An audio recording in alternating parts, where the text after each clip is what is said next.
સરકારને એવું લાગ્યું કે આ ક્ષત્રિયો અમારા વિશે આવું કેમ કહી શકે, અમને હુકમ કઈ રીતના આપી શકે.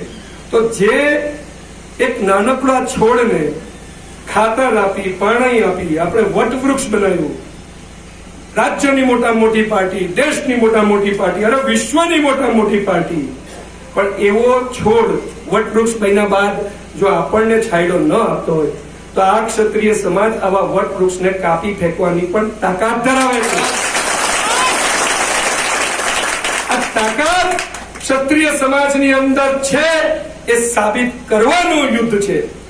હમણાં પેલું એક નજીકમાં એક પિક્ચર ગયું હતું આપણે સેમ માનેકશા, તેનો એક ડાયલોગ આપ સૌ યુવાનોએ સાંભળ્યો હશે કે કાબિલિયત ઓર નિયત, કાબિલિયત અને નિયતમાં અંતર છે. અમે તમને કાપી નાખવાની તાકાત ધરાવતા હતા વર્ષોથી, પણ અમારી નિયત નથી કે તમને અમે કાપીને ફેંકી દઈએ, અમે તમને ચલાવ્યા. બરાબર?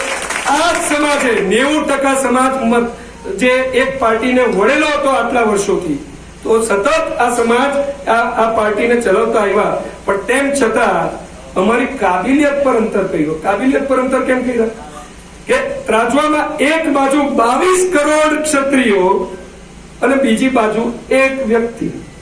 તો આ ભારતીય જનતા પાર્ટી માટે તમારું ને મારું એવા 22 કરોડ ક્ષત્રિયોનું કોઈ મોલ જ નથી, એ તમારે સમજવાનું છે.